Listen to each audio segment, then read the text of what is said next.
lo tengo grabado. O sea, era el 6 de noviembre de 1961.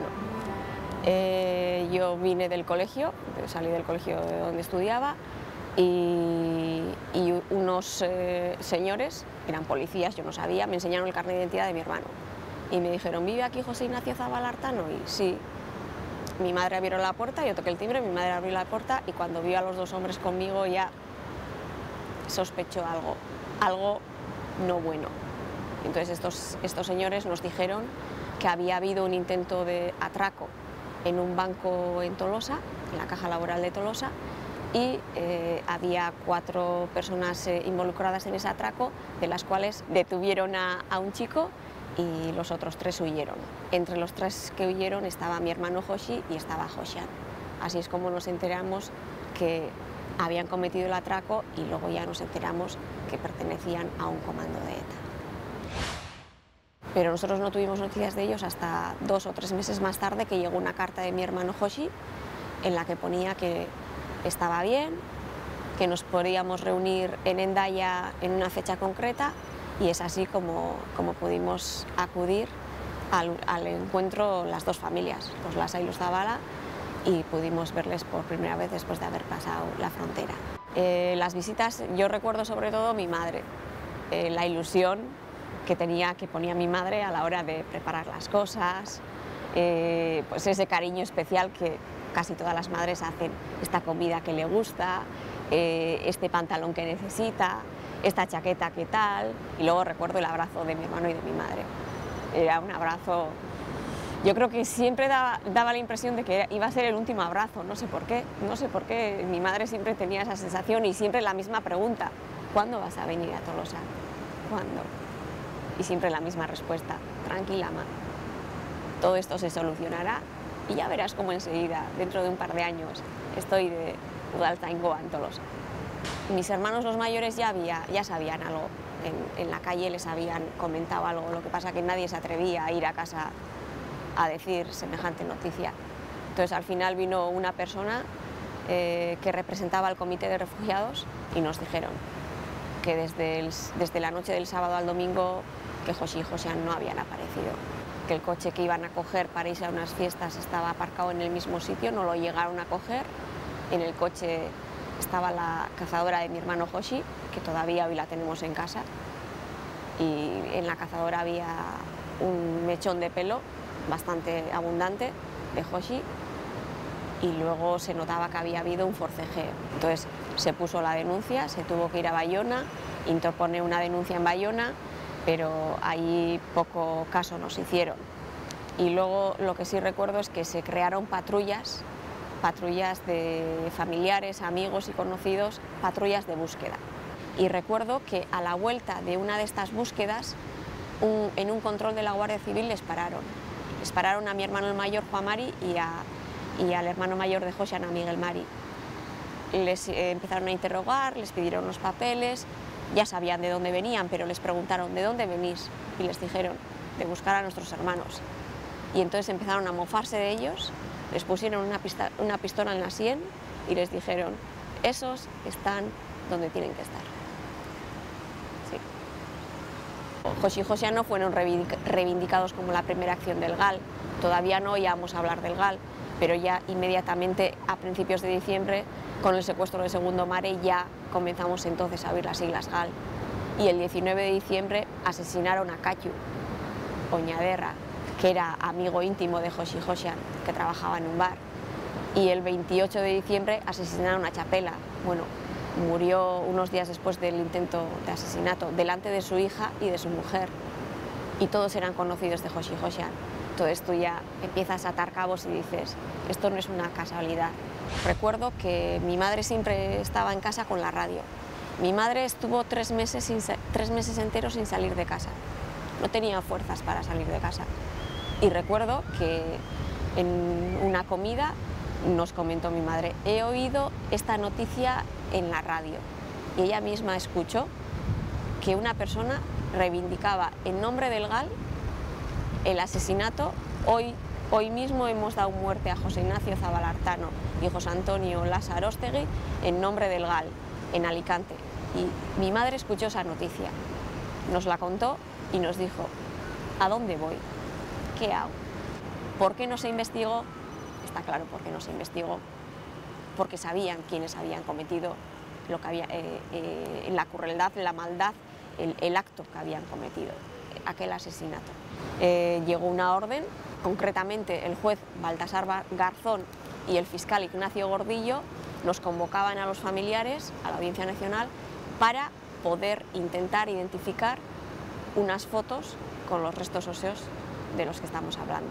Fue llegar a una sala de la Audiencia Nacional y extendidas en unas mesas fotos del tamaño de 40 por 50 con unos restos óseos, con unas vendas y con unas mandíbulas y unos cráneos que querían que nosotros, los familiares, intentásemos identificar con los restos de Joshi Josian. Eso fue así. Mis hermanos y mis familiares y los Lasa que estuvieron presentes salieron de aquella sala llorando y diciendo: ¿qué es esto? Después de acudir a la Audiencia Nacional, Íñigo Iruí nos pone en contacto con Paco Echeverría y Paco Echeverría nos va pidiendo información principalmente odontológica. Bajamos al cementerio de Alicante y en el cementerio de Alicante nos permitieron ver a 3 miembros de cada familia, nos permitieron ver los restos óseos de Joshi Josian. Ver los restos óseos de Joshi Josian, bueno, en fin, un momento desgarrador. Y piensas, ¿cómo se puede ser tan cruel para tener a 2 jóvenes de 20 y 21 años durante 3 meses torturándolos sin darles alimento? Luego, además, en Busot, la fosa donde fueron enterrados, a esa fosa no se accede en ningún tipo de vehículo. O sea, a esa fosa hay que acceder andando. Y piensas, ¿cómo tuvieron que hacer esos últimos metros? ¿Qué tendrían que estar pensando en ese último momento? ¿Seguirían luchando por vivir o estarían deseando la muerte? Yo creo que mi hermano, su último pensamiento sería para mi madre. Y creo que con ese recuerdo,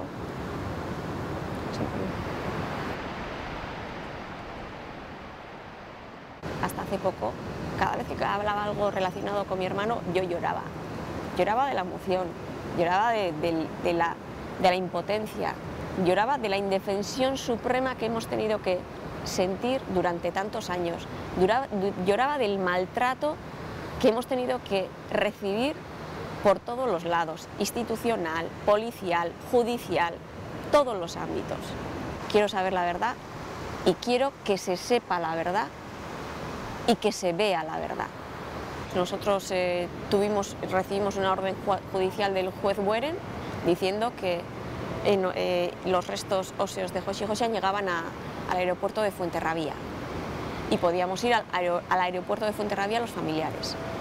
Fuimos al aeropuerto, nos encontramos con una inmensa masa humana de gente que intentaba apoyarnos y que quería acompañarnos en nuestro dolor. Gente que fue apaleada por la Guardia Civil, por la Policía Nacional, simplemente por intentar clamar justicia.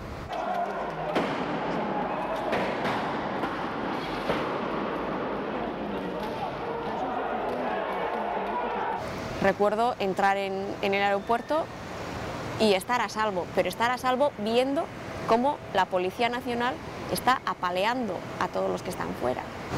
Y luego recuerdo el llegar al cementerio, estábamos esperando que abrieran el coche fúnebre para sacar los féretros y de repente nos vemos invadidos por una carga policial de la Ertzaina. Yo no entendía nada. O sea, allí estábamos solamente los familiares, algunos amigos, algunos representantes políticos, algunos enviados de prensa y de repente la Ertzaina empezó a ir contra nosotros, empezó a pegarnos. Pero es que era algo que yo no entenderé nunca. Recuerdo las caras de Galindo, las caras de Dorado, de Bayo, de Vaquero, de Argote, de Vera. Recuerdo sus familiares. Claro, son personas que tienen familia que les quiere. y es normal. Recuerdo su chulería, su prepotencia, su soberbia, cómo nos miraban. De que con 6 hombres como ellos se hubiera podido conquistar América del Sur completa. En este caso se demostró con certeza y con absoluto rigor científico qué es lo que se hizo. Eso es lo que tiene que prevalecer, y no todas las mentiras y las artimañas que luego tuvimos que escuchar en el juicio. Jurando por Dios y por mi honor que nunca he ordenado semejantes cosas, ni el secuestro, ni las torturas, ni el asesinato de estos hombres. Y al margen de ese juramento afirmo mi certeza absoluta de que mis hombres también son inocentes. Estoy orgullosa de ser la hermana de Joshi Zabala. No digo que esté orgullosa de que mi hermano perteneciera a ETA, pero no podría decir lo mismo, no podría sobrellevar, por ejemplo, el ser hija de un torturador de Ichaurrondo, como Galindo. Reconozco que tiene que ser muy duro ser hija de Galindo. Cuando sale la sentencia y ves que la Audiencia Nacional reconoce el mal causado, reconoce a los autores, guardias civiles, políticos del Partido Socialista, entonces vas viendo y dices, bueno, parece que la justicia, por lo menos en este caso, se ha hecho. Aun y todo siempre te queda la sensación de que no se ha hecho justicia porque muchos de los culpables y de los responsables no están sentados en el banquillo. Y muchos de los culpables y de los responsables están hoy en día ejerciendo su profesión. ¿Qué injusticia, qué ley inhumana puede permitir que un asesino, torturador, secuestrador, como el ex guardia civil Galindo, Rodríguez Galindo, y otros muchos como él, pueda estar libremente en su casa después de haber sido condenado una y otra vez por diferentes tribunales a 75 años de cárcel? A mí que me expliquen qué ley inhumana permite eso. Yo no tengo que perdonar a nadie. Quien ha cometido delito, quien ha secuestrado, quien ha torturado, quien ha asesinado, ya sabe qué es lo que ha hecho. Se podrá retractar, incluso se podrá arrepentir, pero yo no tengo que perdonar, porque el hecho de que yo perdone o no, ¿le va a servir para algo? No creo. Él tendrá que sobrellevar sobre su conciencia lo que ha hecho.